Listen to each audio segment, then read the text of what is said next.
The broadcast is now starting. All attendees are in listen-only mode. Hello, everyone, and welcome to our presentation on invoicing your client in Design Manager. My name is Brad, and I'll be hosting a demonstration today. If you have questions during the webinar, feel free to enter them into the questions pane on your GoToWebinar panel. If the question's outside of the scope of today's discussion, please email them to support@designmanager.com. Lastly, if you missed a portion of the webinar or want to review any of our past discussions, go to our YouTube channel at Design Manager Inc., Design Manager INC. And here you can see any of our past tutorials, webinars, project management and accounting courses to review at your leisure. And there is our weekly webinars where we have all of our discussions recorded previously. Today we'll be discussing the fundamentals of client invoices in Design Manager, including the accounting behind client invoices, calculating the invoice price, reports to monitor invoicing, and more. One area that I won't be discussing is some of the aesthetic and format possibilities for your invoices, as we've covered those at length in our Document Styles and Options webinar, also located on our YouTube channel. And you can see there's our Document Styles and Options, which you could review in the future at any time you'd like. Okay, let's get started. Now, Design Manager utilizes Accrual Accounting, which is the recommended accounting structure for interior designers. And in Accrual Accounting, the creation of the client invoice is fundamental in properly maintaining your business's financial standing. Coupled with recording the bills and invoices from your vendors, the act of invoicing the client fuels the entire accounting accruing model. Recording invoices from your vendors and invoicing your clients also establishes a concept that is the cornerstone of accrual accounting, and that's of the invoice as the physical, conceptual, and fiscal representation of the transfer of ownership of a good or service. Now, you may order some merchandise from a vendor and even provide them with a deposit to initiate that order. However, the goods themselves remain as an asset to the vendor until they actually create and send you an invoice. Likewise, as you are reselling goods and services to your clients, these remain as assets of your company until you invoice the client. The invoices between you and the vendors, and then you and your client, represents the transfer of ownership through the design process. Now, I'm going to review the actual accounting effects of creating a client invoice towards the end of today's discussion. For now, let me just make a few points before we actually get into creating the invoices themselves. First, it is not necessary to create a proposal prior to invoicing the client. If you are billing for design time or for simple goods and services, you can skip the proposal process and merely invoice the client as necessary. Further, you can invoice combinations of items that are not proposed. They're from different proposals, invoice items individually, etc. There is no steadfast rule on what items should be included on an invoice. That being said, unlike the proposal, the invoice is a fiscal document and cannot be edited. Invoices must be reversed and then fully recreated correctly if an issue arises. Tax authorities need to see a linear progression of invoice numbers to ensure taxes being collected properly. Further, editing an invoice allows the possibility of fraud within the company.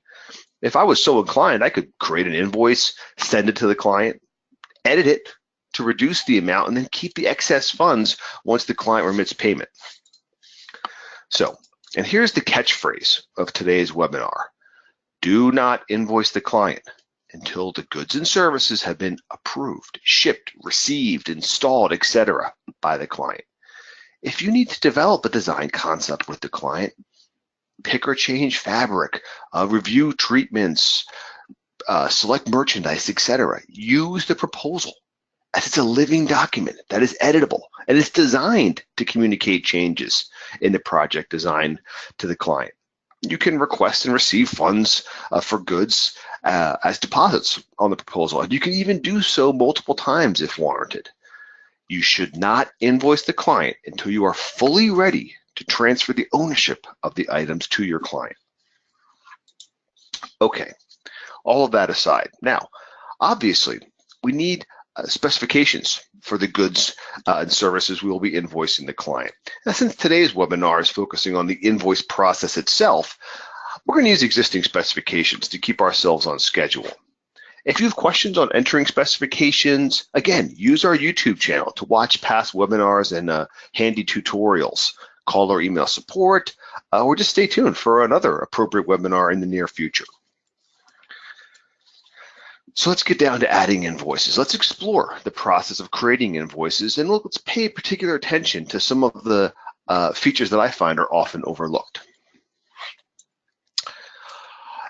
In our Design Manager Pro Cloud, to create an invoice, we go to our Accounting tab, we stay in our Accounts Receivable frame, and click on our Client Invoices button. And doing so gets us to our Client Invoice window. And it puts us on what we call our New tab. And this is the area we go to create, well, new invoices. We don't have many options here. We have Add Invoice and Finance Charges, which we'll discuss later. Add an invoice gets us to our new invoice window. This is where we can go, select the project in question, and see all the items that are available for invoicing. We'll go ahead and use our Hilson project as an example. And by default, on our new invoice items grid, we're going to see all items for that particular project that are not invoiced in full and are not designated as complete or inactive back in your specifications. If I wanted to see some more items that don't satisfy those criteria, we have the Show All option. And if we select that, we can see a few new items. For example, item 5 here for the sofa is invoiced in full. Our price was $12.45, and we've invoiced to date the same amount. We have our chandelier that's designated as complete. It's not invoiced yet, but the Show All will allow us to track that item down as well. But by default, we only show items not invoiced in full, not inactive, and not complete, just to make your item list as easy and as manageable as possible. Now, let's say I'm trying to find a window treatment. I'm trying to invoice the client, and I don't see it here. Well, it must be satisfying one of those other criteria. I've selected Show All, so it's not complete, it's not invoiced in full. So if we go back to our specifications, and let's check out our Hilson project here, I want to change my show from active, which essentially is what we're seeing on our new invoice window, to all. And if I look down, there's my window treatment. Oh, I have it designated as inactive. So I do need to come back to the specification window and make that change so I can see it on my new invoice window, a question that frequently comes up in our technical support area. So if I just change my status from inactive to need to invoice, I can see my inactive designation goes away, and I'm ready to go. And now back on our new invoice window for the Hilson project, there's our window treatment. Oops, right there, ready for us to invoice. Very simple. So if you don't see an item there, 9 times out of 10, it's marked as inactive or something along those lines, preventing it from showing on your new invoice window. Okay, what other options do we have here? We have our proposal or document number filter. So I could select items for a particular proposal that I want to focus or narrow my filter upon and only invoice off of those documents. And doing so will also show the proposal number on the invoice document as well. And that's a suggestion or what's commonly requested by many of our Pro Cloud users. So if you want to show the proposal number on the invoice, just use the filter in the top left corner and you'll be able to do so. The date. Well, that defaults to today's date, which is just fine, but you could, of course, change that as necessary if you want to set the invoice date for the next day, perhaps. But the date is very important. The invoice date is going to determine the period that the sales tax liability, if any, is going to be considered as being due, be it if you record semi-annually, quarterly, monthly, etc. So that date is very important. You don't want to quote unquote backdate an invoice or date it to a sales tax period where you've already filed. Otherwise, you're going to be remiss in remitting all of your accrued sales tax funds to the various tax authorities. So your date is very important there.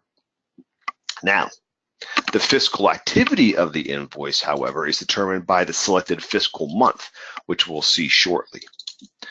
TX description, transaction description, entirely optional. Now, this won't show on the invoice itself as it's really intended for the benefit of the company, but it can optionally be displayed on the client statement as an example if you wanted, so the client would see their invoice number, and the transaction description can be used to communicate what in effect was included upon that invoice. Also, it's very helpful in displaying what items may have been contained on the invoice internally as well.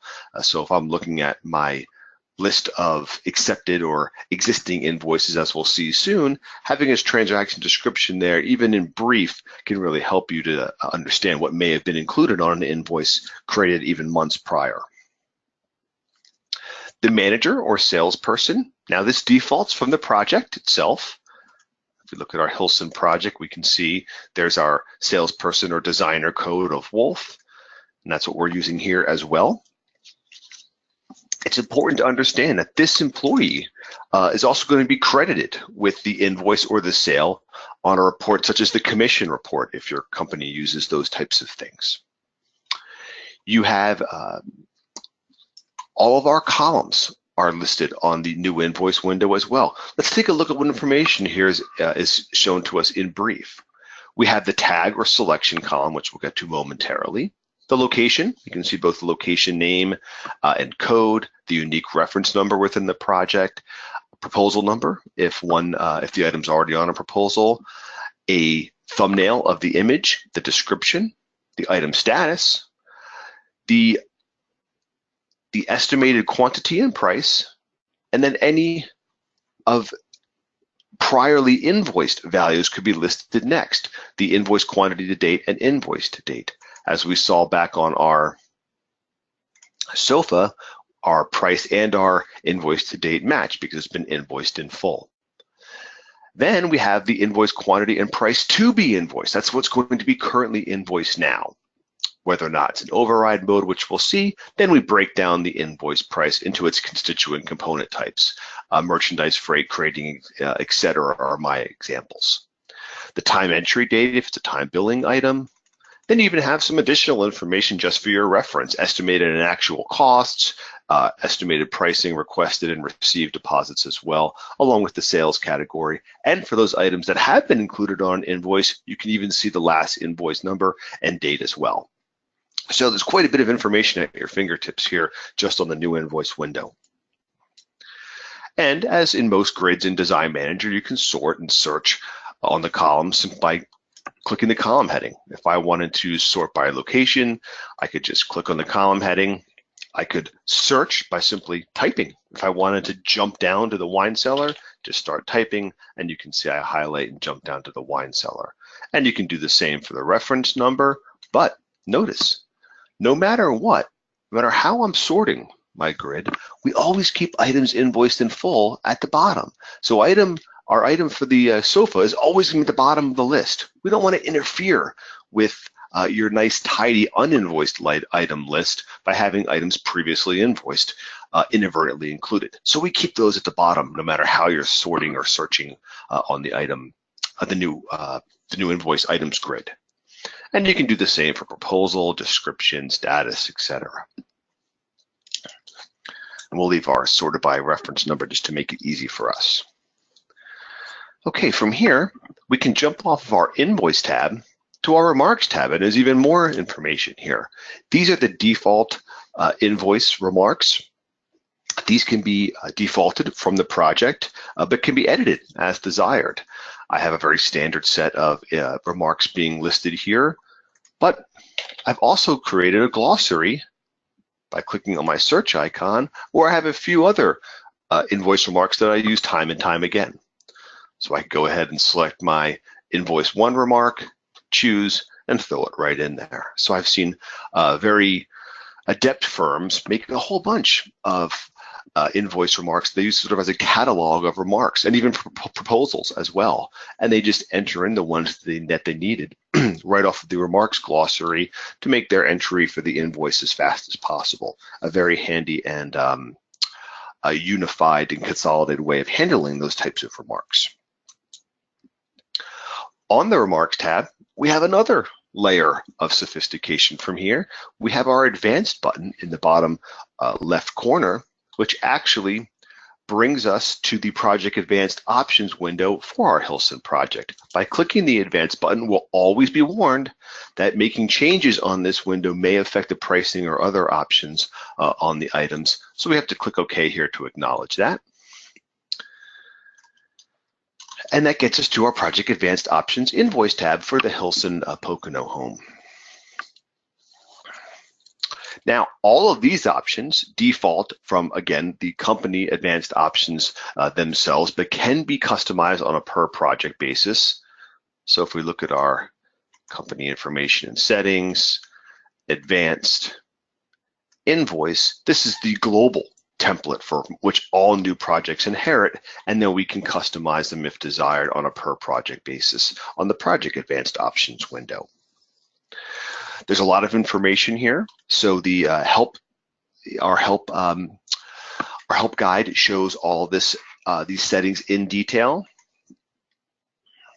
So you could see the advanced options right here, and we have everything documented for you that you could review if you ever need to do so. And a lot of these settings really apply to the layout or format of the invoice itself. And again, those are described in our document styles and options webinar at length, so I won't go through all that information again. I do, however, want to discuss the price settings, the pricing settings, almost dead center of this window. The pricing selection is extremely important, as this determines how Design Manager will automatically calculate or default the invoice price to the client for each of the various component types. And here's your different options. Always Proposal, the first selection.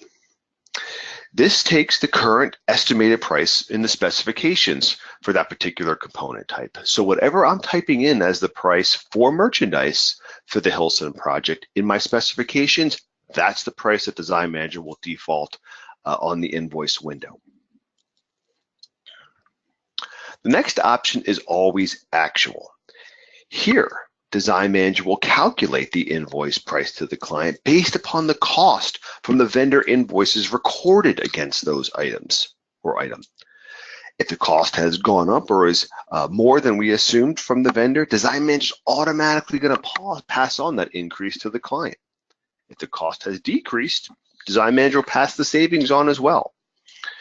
But of course, you must have your vendor invoices recorded to calculate a price to the client. If I'm using Always Actual and I have no vendor invoices recorded, then I have no actual cost. And no matter what my percentage is, I'm trying to mark up a cost of 0, my price to the client will always be 0 as well. Our last option is what we call Automatic. What that does is it takes the higher value between the Always Proposal and Always Actual prices and uses that as the price to the client. So this allows you to pass on increases in cost to the client while keeping any additional profit from cost decreases. And it also catches any items that don't have any vendor invoices recorded. And as I said, you can configure each component type individually on a per project basis. Now, one thing to note, if you're not using markup as your pricing structure, then Design Manager is going to ignore these settings. What do I mean by that? Let's jump back to the specifications just to show an example. Back on our component window, we can see my percent or pricing percentage type. And again, I'm using markup at 30%. But if I used discount or the fee structure, then the cost is independent of the list price. So I'm just saying I want to charge X amount for that that merchandise.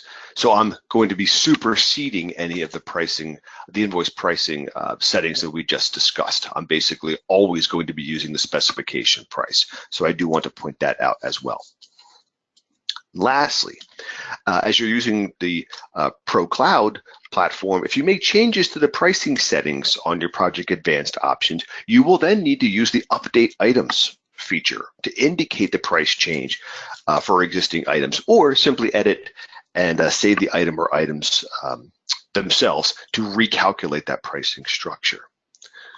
Which brings us to, back on our Invoice tab, editing an item. Right from our new invoice window, we can edit items. We don't have to go all the way back to our specifications and make our changes. We can do so right from here. So say I notice a small error in pricing or spelling and I want to correct it. Again, I don't have to go back to my specifications. Design Manager is fully integrated. I can do my changes right here as well. Let's take a look. How about we have our chandelier here? I could highlight it on my new invoice window, hit the edit button. Oops. Make sure I have my other items closed. And right from here, I can edit that item. So I can make any changes, quote unquote, on the fly. So if I want to change complete to be non-capitalized, I can do so.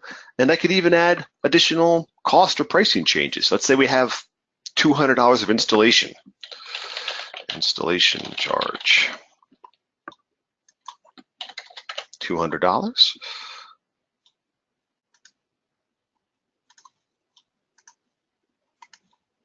There's my installation, and there we go. Just like that, I've changed I've removed the capital C and replaced it with a lowercase c in the description, and I've added the installation charge as well, right from this window. So you don't have to go back and forth between the windows. You really can use the window you're on to make your changes, as this is where you're going to be catching them in the first place.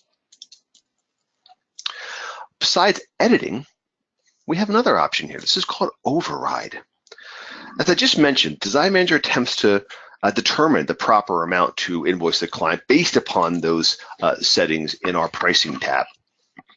However, you still may have circumstances where you need to simply bypass the calculated price and input a different amount manually. The override function allows us to do so. So let's get an example here. How about we grab these bar stools and we'll click the override button, which gets us to the override invoice price window. And there's some handy information here just by itself. We can see what price we are intended to invoice, the quantity to invoice, the taxable amount of those goods and services. Then we can even see the estimate and actual costs along with the estimated price, and if any value has been invoiced to date to the client to this point. Now, if I want to make my own pricing changes here, say I want to knock off the $20 and just invoice an even $1,800, or quite commonly, let's imagine that rather than all 4 of the bar stools being delivered, 2 are back ordered, but the Hilsons do want the invoice for the 2 that were delivered. I can do so.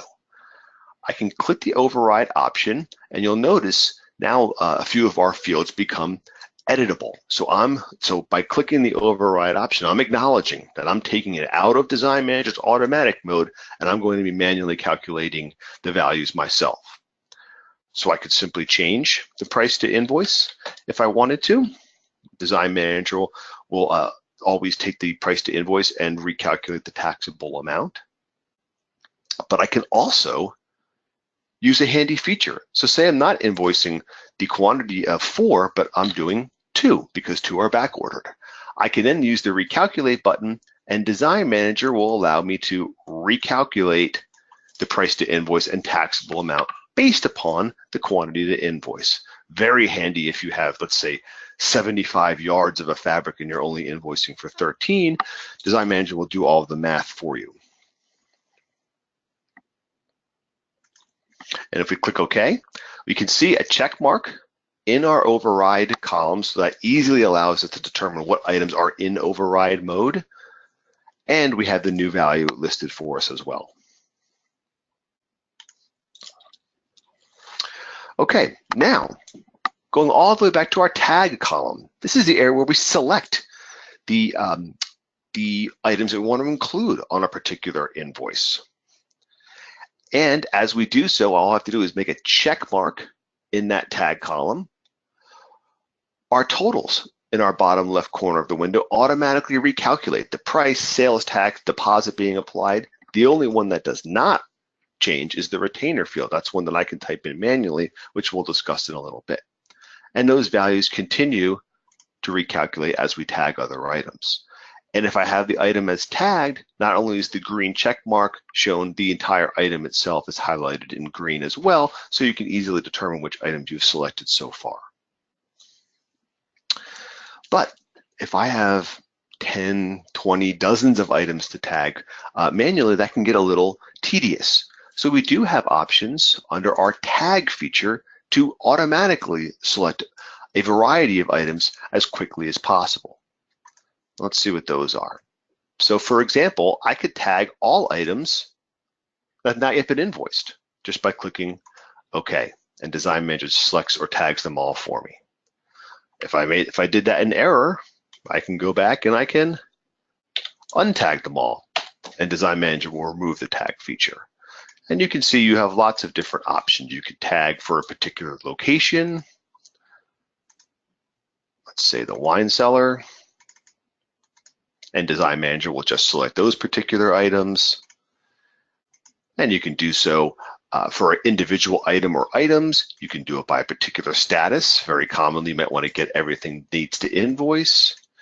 You could do it for a particular time. If these are time entries that you're invoicing for, you could say, I want to select everything up to and including the end of last month or what have you. So using the tag feature really allows you to select items accurately and quickly without having to scroll through and manually select each one.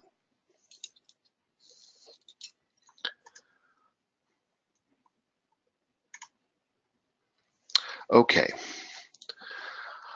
So now we have all of the items we want are being selected. As I said before, the only area along the totals region that we can enter is the retainer. Conveniently, Design Manager tells me how much a particular project has available, if any, retainer. And I can use any or all of that available retainer. If I try to exceed it, let's say I wanted to put in, 8,000,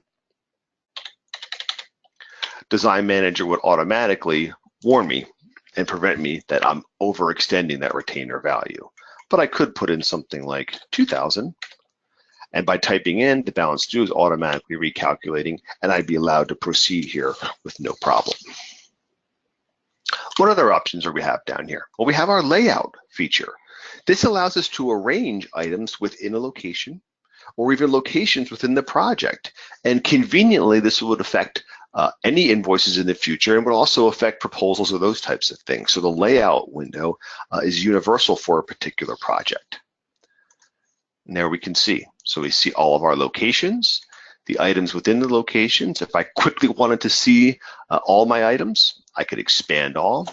And there I open up all of my locations and the items within them. If I wanted to have the chandelier as the first item in the wine cellar, no problem. Simply drag and drop, and I can move it to the first one. And if I wanted to have the wine cellar before the outdoor living area, I can drag an entire location as well. The only thing I cannot do is move an item from the outdoor living area into the wine cellar. In that case, you would have to go back to your specifications window and change the item, or edit the item right from your new invoice window and change the location there. And there's some other options here as well. I can narrow down my focus if I only want to view items that I have currently tagged. I can do my show tagged only, and we can see just the items in the wine cellar.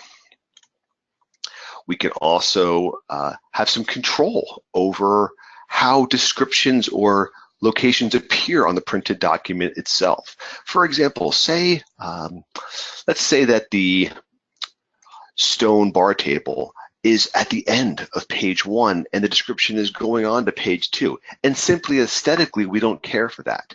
Well, I could use the keep description together, which would then force the item to print on entirely on the second page, even if it could fit a portion of it on the first page. So that way the client can read it in its entirety.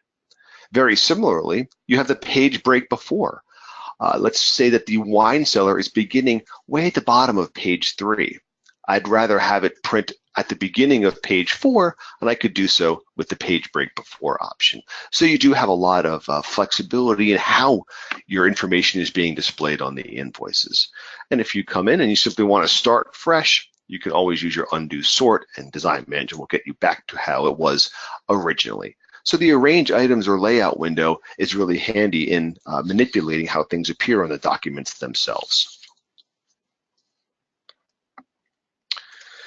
Okay, now let's go ahead and make our invoice now that we've discussed it at length. I'm going to use my tag, untag everything, and let's say I'm going to focus solely on proposal 1. So we'll go ahead and use my proposal filter. You can see I automatically narrow the items being displayed only to items on proposal 1. And if I want to select them all, I can just tag all. Boom, Design Manager grabs them all for me and recalculates all of the information for us. Today's date is just fine for our example. Actually, that's tomorrow's date. We'll go back to today's date. There we go. Transaction description, again, I'm a big advocate of them. I find them very handy when I'm reviewing any type of information. And it could be simple as wine cellar items. We'll leave the salesperson set to the designer of the project. That's fine by us. Now at the bottom, let's go ahead and use some of that retainer. Let's say that the client asks us to use $2,000 of the available $7,500. Just type that in. Again, our balance due is recalculating automatically, and I'll be able to utilize that portion of the retainer as well. And by clicking OK, we now have our invoice stored or crafted on our new tab of the client invoice window.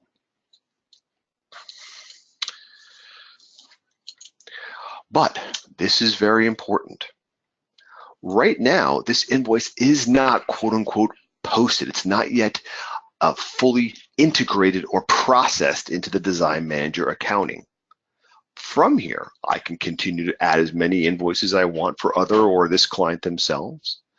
I can edit a particular unposted invoice. Once it's posted, as I said time and again, it cannot be edited, but right now I still have full control over it. I could edit it and include different items, or if I made changes back in specifications, Design Manager will automatically reflect those changes into the edited invoice. What do I mean by that? Well, let's jump back on our specs. And let's take a look at item 1 here. Let's imagine that we're going to change the cost on the dining table here from $2,100. Let's imagine that it was $2,400. So our sell price increases proportionally based upon that 30% markup. And now the total price to the client is $33.40. If we edit the invoice, lo and behold, we've updated the price here as well. So we're still allowing that invoice to be changed. And again, I could remove items, add items, etc. Click OK. Now we can see that the entire price increased as well. If I don't intend on processing or posting this invoice, I could certainly delete it from here if desired. I can use the journal function. The journal always defaults to sending it directly to your print device. So if you want to use your print preview window first, be sure to uncheck the direct printer option and you can review. And the first option is simply a listing of all of the invoices. And you can see each invoice on your posting or your new tab, the project, any associated proposal number. Then we break down the invoice into its constituent component types, merchandise, freight, etc. Sales tax, any deposit and retainer being applied to balance due, and any transfer of work in process to cost of goods sold, which we'll discuss later. All of the invoices would be listed there for you. The total would be shown of how many invoices you have, and then a very important account summary of all of the activity based upon those invoices. Many firms will have this document printed out, and the controller would then approve, allowing the person entering the invoices to go ahead and post upon that approval. And there's another version of that as well, even a little bit more item oriented. You could use the pro forma version, where again, a principal or a controller may want to see exactly what items are on a particular invoice to ensure that the pricing looks correct and those types of things as well. So those are all options to preview and approve your invoices before actually posting them. Why? Because once the invoice is posted, again, any errors would have to then be done by crediting that invoice.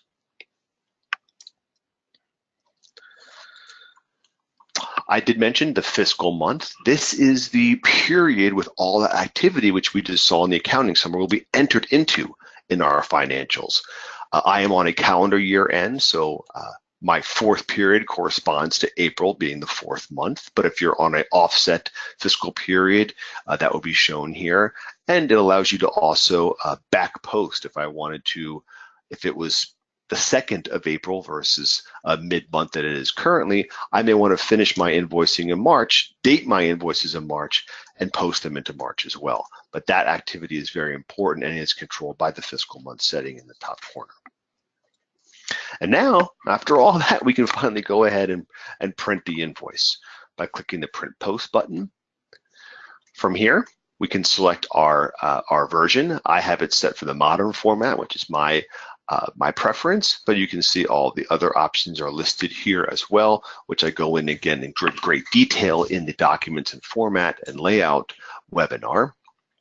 And that can be set at the company level, so you don't have to select it, it'll always default for you. And then whether or not to include pictures on the document. I have my selected printer, and a note about printers. The invoice printer is stored independently versus your reports printer, for example, which is the default printer of your operating system. Other documents like purchase orders, proposals, checks, all of those have their last printer stored independently of one another. So I may send all of my invoices to my LaserJet, but my checks go to a different printer entirely. Design Manager will store those independently for you for those specific documents. I have my direct to printer up or highlighted, so I'm going to use my print preview. If I wanted to send it direct to the printer, I would just push in or depress that, and I wouldn't get a preview, it would print out on the device itself. But I always prefer to take a look at it on the print preview window myself, just to ensure the accuracy of all of my items, etc. So let's take a look.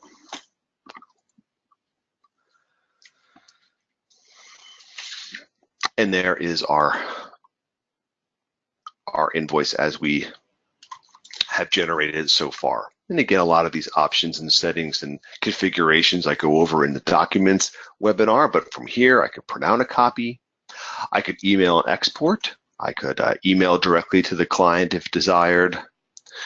This is using a very small or simple mail transfer protocol. I could put in the client's email address. I could add additional attachments if I wanted to, or remove the invoice itself, and any text I wanted to put into the email I could send away.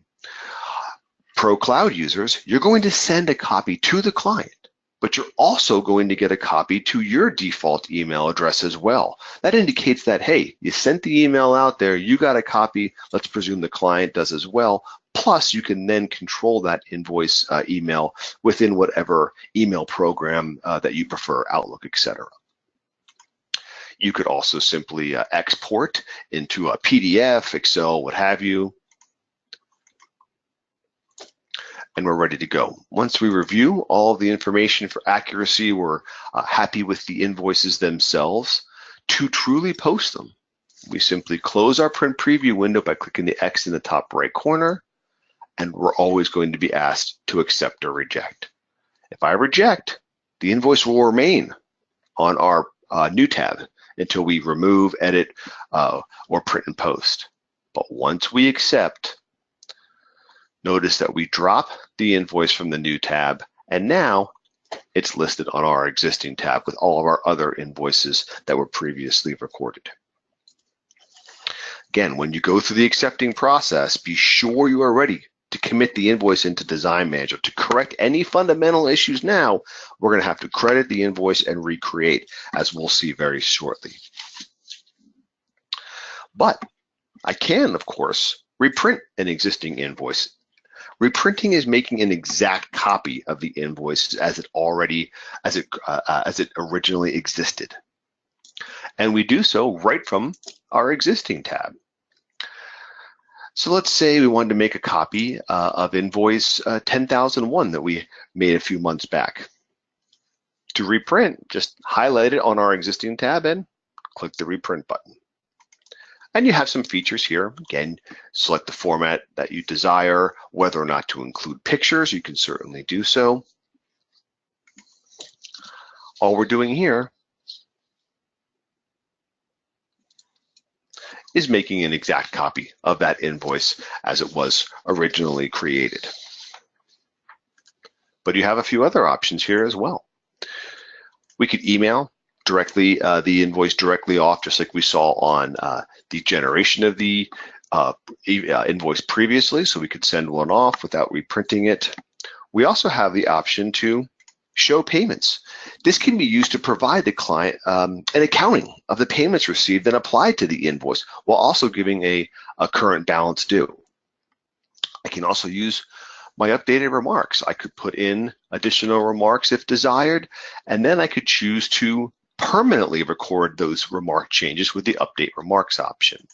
So let's say that I want to put another of my standard invoice remarks in. Thank you for your payment. Your current balance due is listed above. Perfect. The update remark will then save those amended remarks with the invoice itself.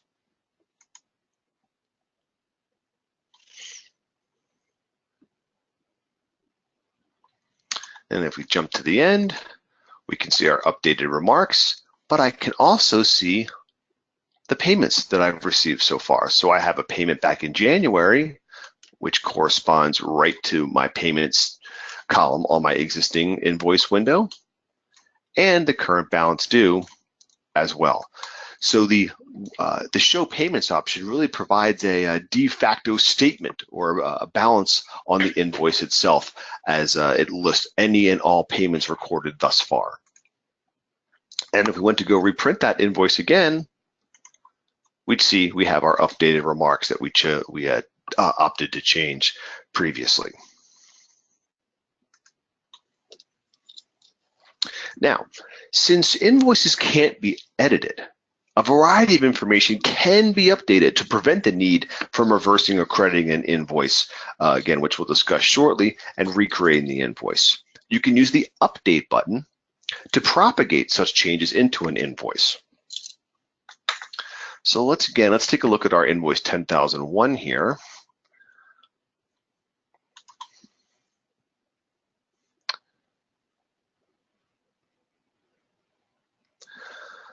And we can see we have our California King bed here, but I may have noticed that headboard and feetboard rather than footboard.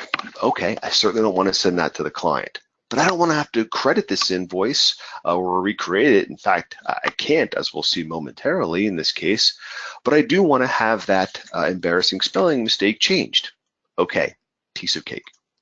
Go back to our specifications for the Carters. And we can see, here's our California King bed, item 1.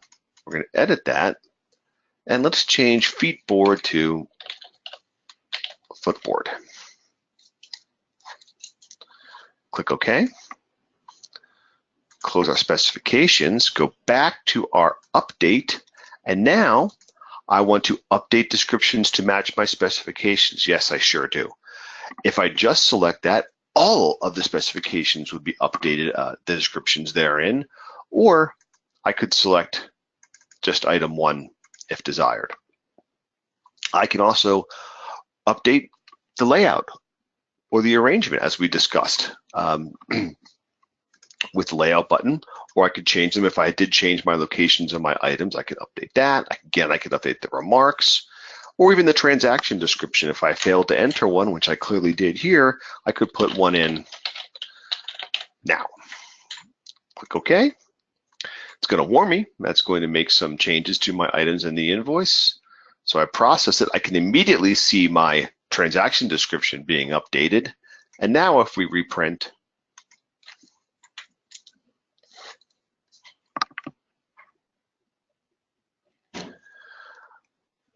feetboard is now footboard, so I'm happy with that as well. So you don't have to always credit an invoice just for aesthetic changes such as those. You can use the update feature as it's not really changing any of the accounting behind the invoice itself.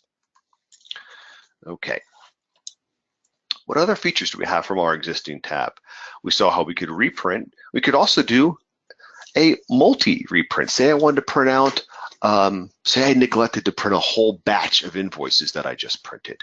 Well, I can come to the existing tab, sort it by invoice number, and say to Design Manager, well, beginning with this invoice, let's say invoice 10,002, through another invoice number, can you please print them all? And you do so with the multi-print button.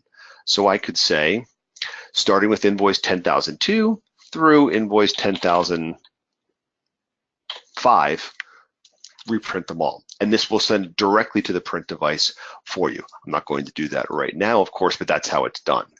You can also reprint only for a particular project. If I have my existing invoices grid sorted by project code, I could print all of the invoices for a particular project, regardless of their sequential invoice number. So if you ever need to reprint all the invoices for a project, that is how you do so. Okay, multi-reprint, very handy. Now, as I have repeatedly stated, once an invoice is created, it is an immutable fiscal document whose original accounting must be preserved. That's the key. If you notice a fundamental issue with the invoice, wrong pricing, sales tax is incorrect, items were or were not included, etc., we must reverse or credit the invoice. This process actually creates a credit memo, which is a perfect reversal of the original invoice with its own unique invoice number. This is not changing a minor balance on an invoice or writing off an invoice to bad debt, which we'll discuss shortly in adjusting invoices. And further, this is not refunding a portion of the invoice as a particular item is not to the client's liking, which is discussed in our returns and credits webinar, which you can also find on our YouTube channel, Client Returns and Credits. That's a great tool to help you learn how to credit back or refund particular items on an invoice, not crediting the invoice in its entirety. So I do suggest you take a look at that if that's something that you need a little assistance in. Okay, this circumstance is when we're going to reverse the entire invoice itself. First off, let's take a look here. So invoice 10,001 we were working with. Notice I do have that payment recorded from a few months back. If I try to use the credit function here, Design Manager is going to say, listen, I cannot credit an invoice if there's payments against it. And that makes perfect sense. You can't reverse an invoice if the client's paid upon it already for a variety of reasons. But let's say invoice 10,002, I don't have any payments listed, so I could credit this. Let's say we need to completely redo this invoice for the Carters. Simply highlight it on your existing tab and click that credit button. And that brings us to our reverse credit invoice window. And several things are defaulted for us. First, our fiscal month. That's going to default to the current fiscal month. Notice this was all the way back from 11 of 2017. The fiscal month defaults to now. I don't want to disturb last year's fiscal activity. I want to reflect the reversal as it's happening currently, along with the date itself. The fiscal month is the activity in our general ledger, but the date is going to determine when that credit for any sales tax liability will be recorded. And again, that defaults to today's date. transaction description, very handy and certainly applicable when you're crediting an invoice. Should not include freight or something along those lines, whatever the reason is that I am generating this credit memo. Then I have two other options. If I simply want to reverse the invoice and get along with my day, I could skip printing. That'll just process the credit invoice itself without actually printing out the credit memo. And the other option is hide on reports. If I have simply made this invoice completely in error, I don't really want it to be shown to the client of my just natural mistakes. So on reports such as the client accounting inquiry or the client statement, which are designated to provide to the client when necessary, these invoices, the original invoice and the credit pair, won't show. It just makes it a more clean and professional description to the client of what's occurred in the past. But for our case, I do want to print one out. So we'll go ahead and click the OK button here. That gets us to our print credit invoice window, very similar to our print client invoice. And here it is, an almost an exact replica of the original invoice, but you will notice it says credit memo along the top. So this indicates that, yes, I'm actually recreating or creating a new credit invoice with its own invoice number, 10,006 in this case. And just like our other invoices, we'd actually have to accept the credit memo, and it itself is also listed on our client invoice window existing tab with all of the other invoices. It's an exact credit. And I can even see, if I scroll out on my existing tab, that it's in a reversal of 10,002. So invoice 10,002 was credited, and then we can see what credit memo reflects back. So those two are now intricately tied to one another. Okay, credit memos and crediting invoices. Next, in the situations where the client either over or underpays an invoice by a nominal amount, or the unfortunate case where the client simply ceases or refuses to pay an invoice, you might want to use the adjust invoice function. Now, this allows us to enter an amount by which to reduce the balance due for an existing client invoice while recording that reduction in the appropriate offsetting account. Invoice adjustments should be rarely used. If you find yourself using them frequently, contact our technical support team. Reach out to us as you may be doing something incorrectly. So if you find this process being done time and time again, let us know and perhaps we can guide you in the right direction. So let's take a look at invoice 10,003 here. Now notice the card is paid $11.55 and simply skip the 28 cents. Now clearly this is a good client of mine. I'm not going to send them statements for 28 cents. So in this case, I want to close the invoice because it's currently sitting on my aged accounts receivable, etc. I want to remove this balance due. I can't credit it because it has payments, nor do I want to. I want to simply remove that 28 cents, and that's a perfect example of doing an invoice adjustment. And we do so by using the adjust button. That gets us to our invoice adjust window, which would show any adjustments we've made to date so far. We have none, so we're going to go ahead and click add. The fiscal month again is defaulting to the current fiscal month and today's date as well. Now, we need to select some account to record this reduction. I'm removing that 28 cents balance, but I have to equate for it or account for it somewhere else. Now I know that most of the items on this window were for furniture, so I'm going to use my GL account search, and I'm going to select my furniture revenue account. So basically, I'm using my furniture revenue account. I'm going to reduce that account just like I'm reducing the balance. I'm basically making less revenue on my furniture. Now, as in other areas in Design Manager where you're asked to enter an appropriate account, such as making an operating expense or a miscellaneous cash receipt or a journal entry, entering the wrong account can have undesirable effects. So here are some examples of accounts you do not want to use. Any of your cash accounts or your asset accounts, work in process, client deposits, accounts receivable, accounts payable. Those are accounts you don't want to use. If you find yourself wanting to select one of those, pause and reconsider what you're trying to do. It really should either be a revenue account like we're doing here to basically sell less furniture, as in 28 cents less, or if the client simply did not pay and or ceased to pay, we might want to put that into our bad debt revenue or bad debt expense account, depending on how your accounting professional wants that recorded.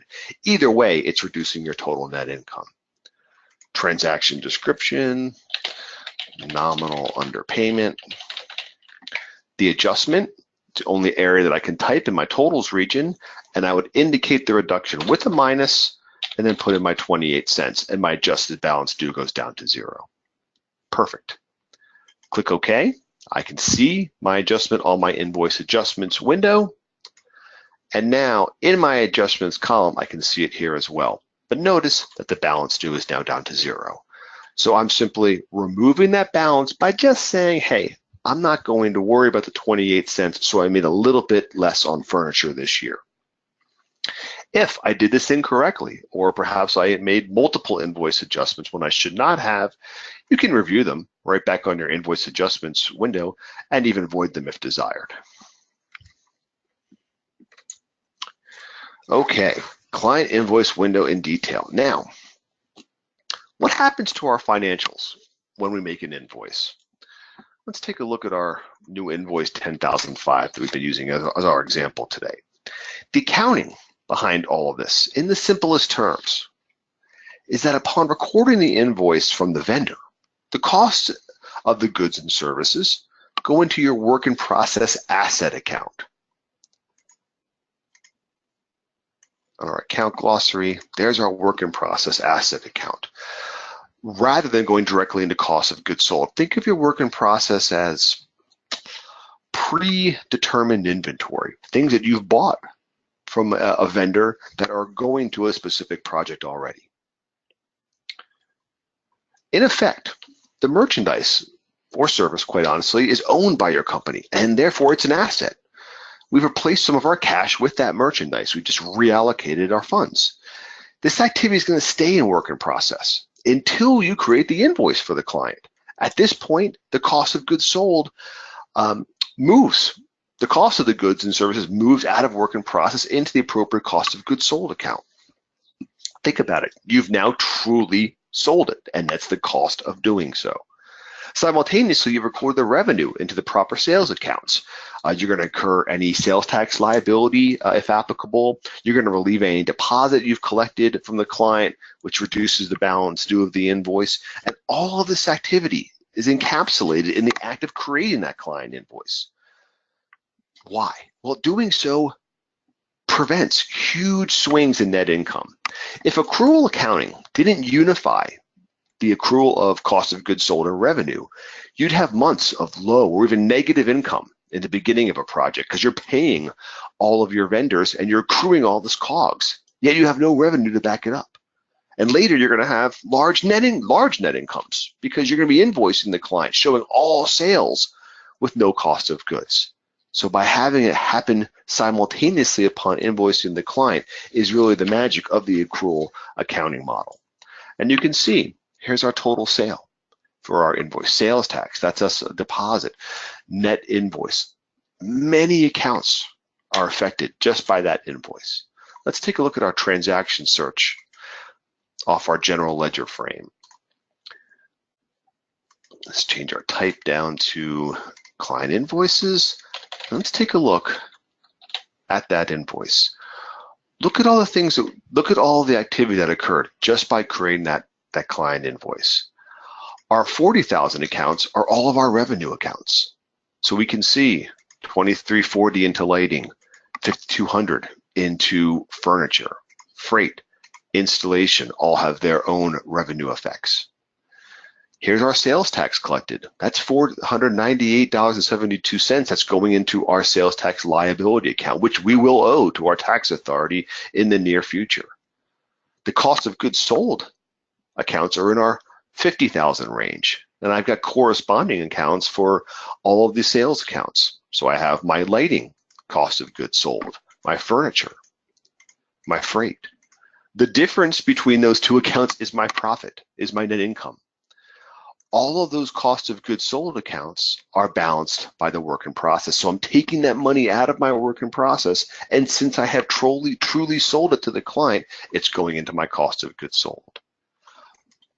That's $8,000 of our client deposit account being alleviated. We're using the client's money to reduce the invoice, and the accounts receivable is the total balance left on that. So all of that happens just by creating the invoice itself.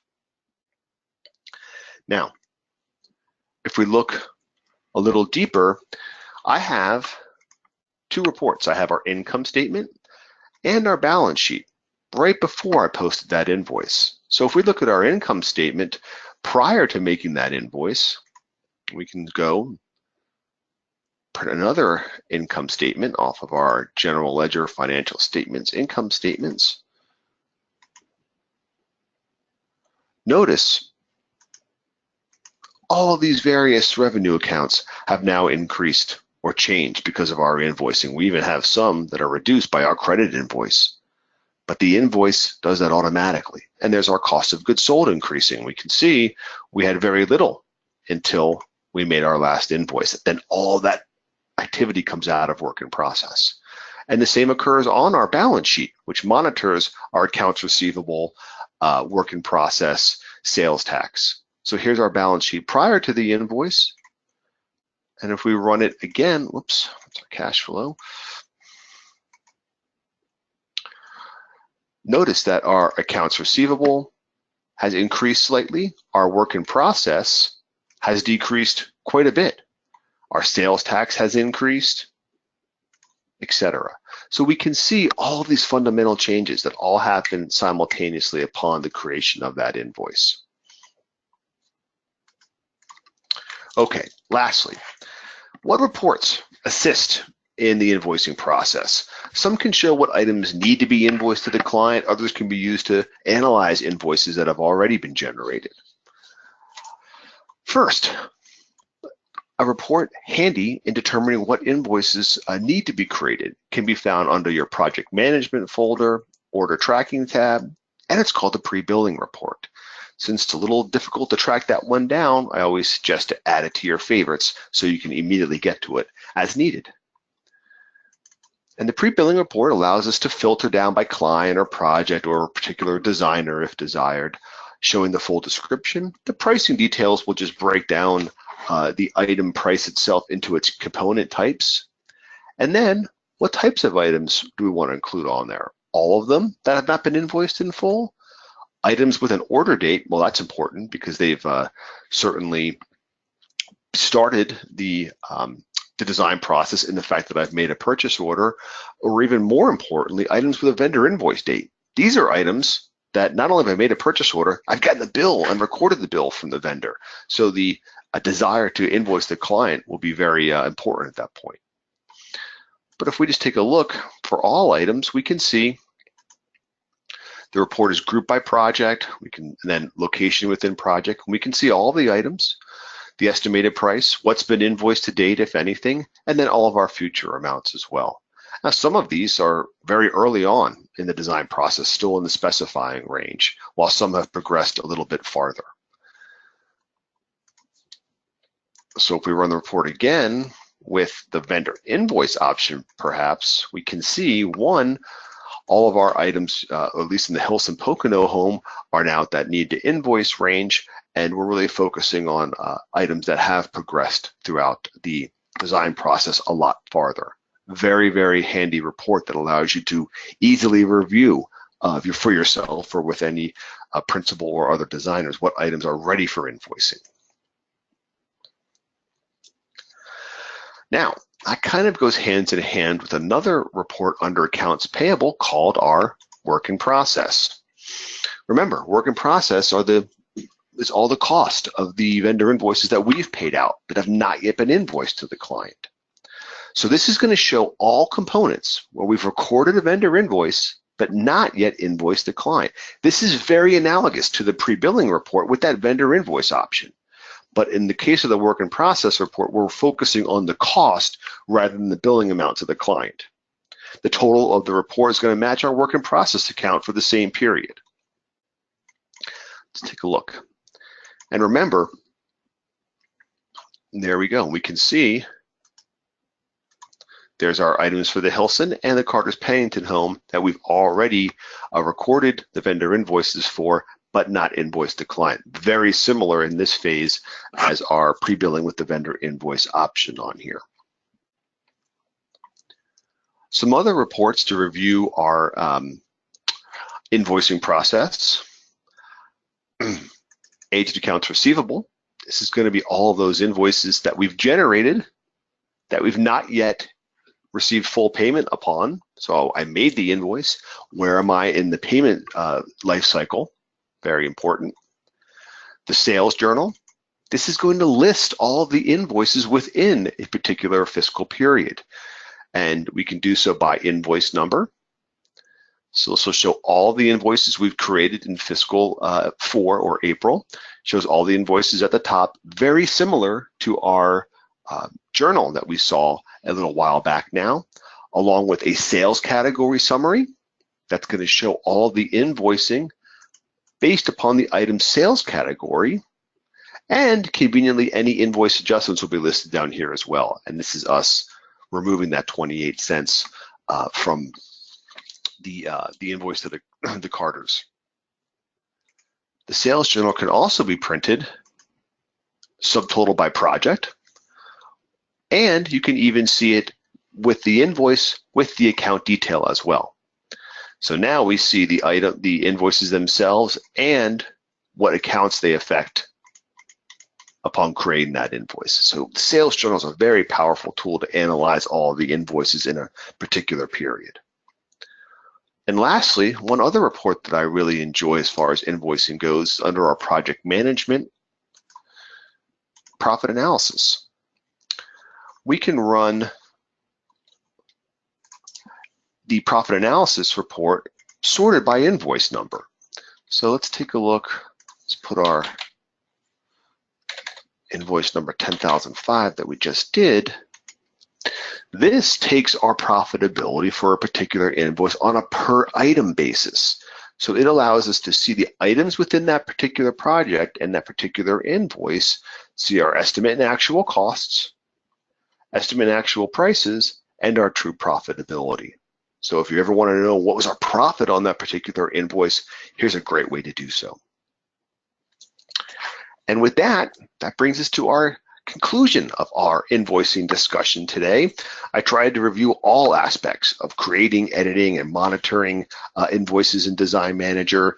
I tried to familiarize new users in Design Manager with a lot of these features, and tried hopefully also to point out some additional features for our Design Manager Pro Cloud veterans. And with that, I thank you all for joining the discussion today. I hope you attend another of our free webinars in the near future. Thank you, and have a great day.